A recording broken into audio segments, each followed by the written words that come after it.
Sleep problems are unfortunately common for survivors of rape and sexual abuse, but there are some steps that you can take to look after yourself, which may also help you to experience a higher quality of sleep. Different habits work for different people at different times. You may find it helpful to try a few of these tips to find out what works for you, but try not to put too much pressure on yourself. If something doesn't feel possible or comfortable, try something else, or leave it for a while and try again at a later point. Sleep is an incredibly personal thing. You are the best judge of what works well for you, so try not to worry about what other people are doing. Looking after yourself, including eating a healthy diet and taking regular physical exercise, not only improves your overall well-being, but can also improve your sleep. Here are some tips which might help. Try to cut down on caffeine in tea, coffee, carbonated or energy drinks, especially in the evening, as caffeine interferes with falling asleep and going into deep restorative sleep. Try to opt for a herbal tea or a warm milky drink instead. Food and drink. Try to eat regularly at least 3 hours before going to bed, as food is a strong signal to the brain that it is time to be awake. Avoiding food 3 hours before bed will also help to aid digestion. Try to identify and cut down on any foods which give you heartburn or indigestion, or which affect your sleep and dreams. Try to be mindful about your diet, especially your sugar intake, as sugar can disrupt the rapid eye movement, REM stage of your sleep cycle.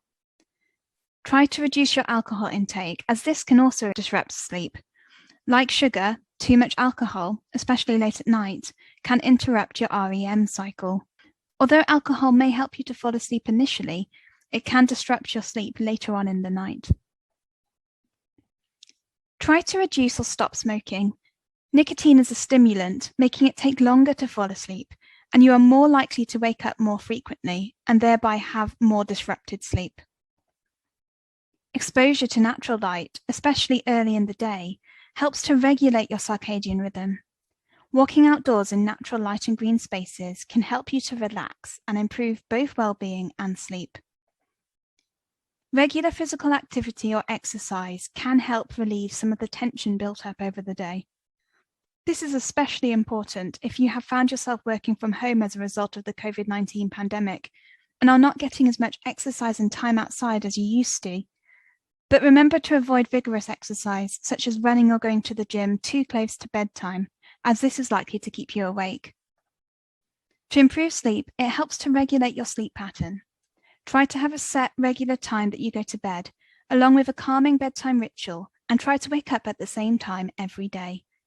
Keeping sensory stimuli in the bedroom to a minimum aids sleep, so try to avoid having phones or devices, such as a TV, in your bedroom.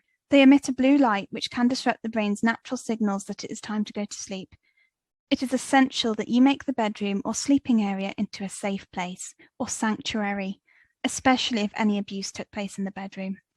To avoid being triggered, it is helpful to change any sensory clues that remind you of the room in which abuse took place. This could include having a distinctly different colour scheme and lighting, a relaxing smell such as lavender not associated with the past, and type of bedding, duvet or blanket, or bedclothes, pyjamas or nightdress. It is also useful to have a grounding object such as a comforter, weighted blanket, or a stuffed toy from the present that can be used in moments of distress to soothe you and remind you that you are in the present and not the past. It can help to think about sleepiness as a wave. Like a surfer, try to ride the sleep wave at a time when you feel naturally sleepy. If you miss the wave and feel alert, don't panic. Do something else until the next wave comes along and try again. As a survivor, you may find it difficult or uncomfortable to sleep in a conventional way if this reminds you of the trauma you have experienced. For example, you might not be able to sleep in a bed. You might also prefer not to lie down if you experience dissociation, as this position might make you dissociate further. If either of these apply to you, instead of lying down, you might find it easier to sleep on a sofa or in a chair. Try to be kind to yourself and not put yourself under too much pressure, as this will make it harder to fall asleep. Remember that taking time to rest, even if you can't sleep, is still doing your mind and body good. Thank you for watching.